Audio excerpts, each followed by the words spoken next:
Que voir en Bolivie? À seulement 27 ans, j'ai eu la chance de visiter près de 20 pays. Et la Bolivie, que ce soit en termes de paysage comme de culture, c'est de loin le pays le plus dépaysant que j'ai jamais fait. Donc aujourd'hui, je te donne toutes mes meilleures astuces pour découvrir ce pays qui vaut clairement le coup d'être visité ces prochaines années. Salut Malouj, je m'appelle Olivier François et sur cette chaîne YouTube, je te présente tous mes meilleurs conseils pour voyager en France comme étranger.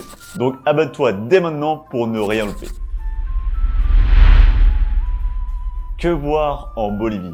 Alors il y a tellement de choses à voir dans ce magnifique pays, mais si je voulais résumer de manière très simplifiée, la majorité des paysages sont incroyables et la majorité des villes sont pas très jolies. Tout d'abord, le sud Lipès et le Salar d'Uyuni, alors ça fait clairement partie des paysages les plus incroyables que j'ai jamais vus de toute ma vie, à compter que la majorité des expéditions prennent 4 jours pour voir un maximum de choses. Par contre, je te conseillerais d'y aller au début de leur été, car moi perso j'y suis allé au mois de juin, début juin, donc au début de leur hiver, et je me suis tapé du moins 15 degrés à 4200 mètres d'altitude, donc avec un vent de malade mental, donc sensation vers les moins 25 degrés Celsius. Tu te cailles comme t'imagines même pas.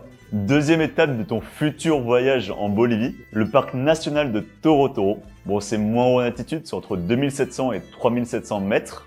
Là-bas, tu pourras faire plein de randonnées qui sont magnifiques, dont une qui se trouve dans un canyon de près de 320 mètres de haut. Et en plus, à Toro Toro, tu pourras voir plein de traces de dinosaures qui sont fossilisés. Troisième étape, la ville de Sucre. Donc c'est une très belle ville coloniale. Et en plus, on s'y sent bien. Et je te conseillerais même de goûter le chocolat qui est typique de là-bas.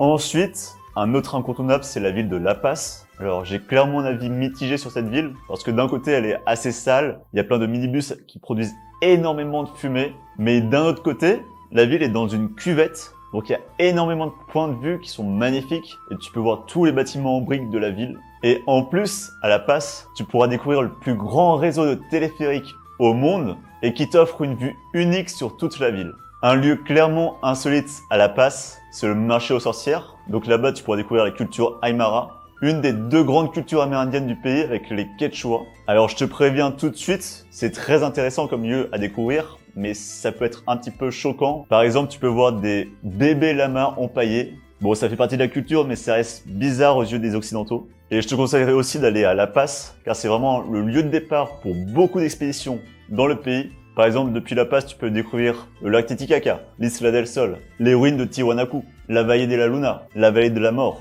Ensuite, Santa Cruz, donc c'est la capitale économique de la Bolivie. Alors c'est de loin la ville la plus occidentalisée du pays. C'est une ville assez mignonne, très tranquille à vivre. Mais personnellement, je pense pas que ça vaille le déplacement si tu viens depuis La Paz ou d'autres coins du pays. Dernier endroit à découvrir en Bolivie, et le seul de la liste que je n'ai pas fait, Rurrenabaque. Donc c'est la partie bolivienne de l'Amazonie. Et on a eu énormément de bons retours, comme quoi c'est la plus belle partie de l'Amazonie comparée au Pérou ou l'Équateur. Prochaine question, est-ce que la Bolivie, c'est un pays dangereux? Alors, si je dois être honnête, et selon moi, le plus grand risque que tu peux avoir dans ce pays, c'est d'avoir un accident. Parce que quand tu vois l'état des routes qui est misérable, et que tu as des bus qui conduisent à 3000, 4000 mètres d'altitude dans des vallées qui sont immenses, franchement, faut avoir le cœur accroché. À part ça, en Bolivie, le plus grand risque, mais c'est valable dans toute l'Amérique du Sud, ce sera le risque de se faire voler, mais c'est en particulier vrai dans les grandes villes. Par exemple, si tu t'endors dans la gare routière à La Paz, tu peux très bien te faire piquer des affaires. Donc personnellement, dans les villes de Sucre et Santa Cruz, je me suis jamais senti en danger. Mais la ville de La Paz, ça dépend vraiment du quartier. Et j'ai pu me balader une fois le soir à 22 h entre la gare routière et le quartier historique. Et honnêtement, j'étais pas très à l'aise, je me sentais un peu en insécurité. Donc là, je me suis vraiment dépêché pour rentrer. À mon avis, la ville bolivienne la plus dangereuse, c'est celle d'Alto. Donc c'est une ville dortoir qui est au-dessus de La Paz. C'est pas du tout touristique, mais j'essaierai même pas de me balader la nuit là-bas. Prochaine question, est-ce que la Bolivie c'est un pays cher? En règle générale, c'est un pays qui est pas cher du tout, mais comme souvent, ça dépend de la façon dont tu voyages. Par exemple, tu peux aller dans un restaurant, donc faire plat, dessert, boisson et bien manger, donc un restaurant assez haut de gamme pour 12 €. Donc c'est pas cher du tout. Mais d'un autre côté, tu peux aller au marché, acheter une bonne assiette auprès du marchand le plus proche et manger pour moins de 2 euros. Par contre, et là c'est clairement un des gros défauts de la Bolivie, comme tu as pu te rendre compte, il y a énormément de paysages à voir, donc tu vas faire des expéditions. Et là, il y a énormément de coûts qui s'additionnent. Par exemple, tu vas payer le prix de ton expédition, mais si tu veux aller aux toilettes, tu vas payer. Si tu veux aller dans un parc national, tu vas payer. Si tu veux profiter des sources d'eau chaude, tu vas payer. Donc il y a toujours des petits coûts en plus, ce qui fait que ça grossit vraiment la somme totale à la fin. Quel moyen de transport utiliser en Bolivie? Alors selon moi, la solution la plus facile et la moins chère de loin, c'est clairement le bus. Si jamais tu veux conduire là-bas, je te souhaite bon courage parce que l'état des routes, ça laisse vraiment à désirer. Pour les bus, il y a eu des problèmes de sécurité, notamment des vols. Donc ça se passe généralement dans les bus les moins confortables, ceux qui sont vraiment pourris, t'es serré, t'es vraiment pas bien dans ces bus. Alors que t'en as d'autres qui sont vraiment très luxueux où tu peux dormir sans aucun problème. Donc ça dépend vraiment des compagnies. Je te conseille de regarder l'état du bus avant de commander un ticket. Mais si tu veux que je te conseille au moins une compagnie de bus, ce sera la compagnie Trans-Copacabana. Alors c'est en moyenne 2 fois plus cher que tous les autres bus, mais là t'as aucun problème de sécurité et en plus tu peux facilement dormir la nuit avec des sièges qui s'allongent, donc c'est topissime. Mieux vaut-il visiter la Bolivie ou le Pérou? Bon, si t'as l'opportunité, je te conseillerais vraiment de visiter les deux pays. En plus, tu peux facilement traverser la frontière vers le lac Titicaca. Mais s'il faut choisir entre les deux, eh bien, c'est une question difficile pour moi, pour la simple et bonne raison que j'ai visité que la Bolivie. Mais je vais quand même tenter de te répondre avec tous les échos que j'ai pu avoir. Pour faire simple, d'un côté, tu as la Bolivie, donc c'est clairement un pays moins touristique, donc tu auras beaucoup moins accès au confort européen. Les gens sont beaucoup plus froids à l'égard des touristes, mais, point positif, les cultures amérindiennes sont bien plus authentiques et tu vois que les gens s'habillent parce que c'est leur tradition et non pas pour les touristes. De l'autre côté, tu as le Pérou, donc une destination bien plus touristique avec bien plus d'infrastructures adaptées aux occidentaux. Mais, et c'est le revers de la médaille, il y a bien plus de cas d'arnaque qui touchent des touristes. Et en plus, les gens que tu vois habillés en tenue traditionnelle, donc les Amérindiens, souvent ils le font que pour les touristes et tu vois que à côté, dans leur vie de tous les jours, ils s'habillent comme nous à l'occidental.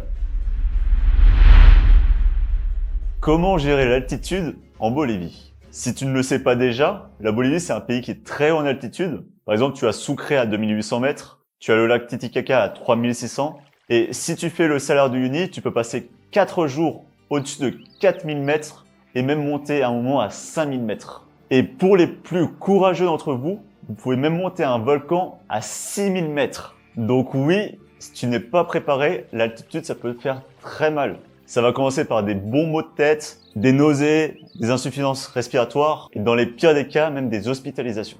Donc pour moi, le meilleur conseil et de loin, c'est d'y aller progressivement. Si tu as l'occasion, par exemple, passe 5 jours à 2000-2500 mètres d'altitude, puis 5 jours à 3000-3500 et enfin 5 jours à 4000 mètres. Alors oui, ça prend du temps, mais c'est clairement un temps nécessaire si tu comptes aller très haut en altitude. Une solution, si tu as ces maux de tête qui sont liés à l'altitude, c'est de mâcher des feuilles de coca. Tu verras, tous les Boliviens le font, c'est pas cher et tu peux en trouver partout. Alors, ne t'inquiète pas, ce n'est pas une drogue, il n'y a pas de problème pour la santé, au contraire, il y a plein de bienfaits et c'est utilisé depuis des millénaires. Par contre, et là c'est extrêmement important, ne quitte pas le pays avec des feuilles de coca sur toi, que ce soit pour aller en Amérique du Nord ou en Europe.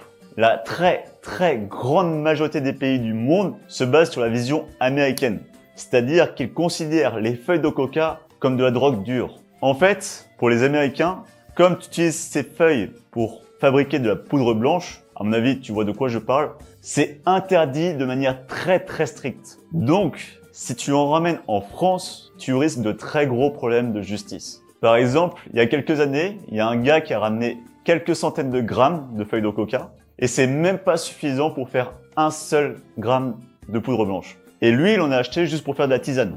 Eh bien, il s'est pris 6 mois de prison avec sursis. Donc oui, clairement, n'en ramène pas en France. Visite la Bolivie avant qu'il ne soit trop tard. Pour résumer, la Bolivie, ça me semble vraiment un pays incontournable à visiter, ne serait-ce au moins pour ses paysages. Après, honnêtement, c'est assez sale, le confort est assez sommaire et les gens sont assez froids.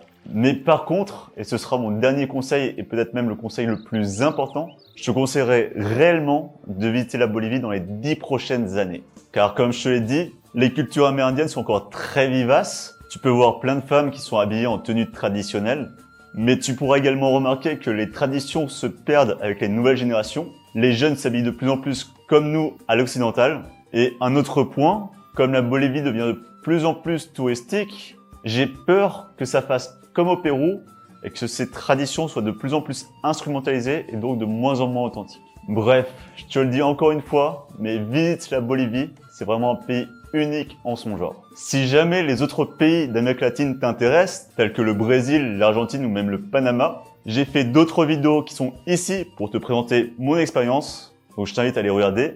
Et sur ce, ciao Malout.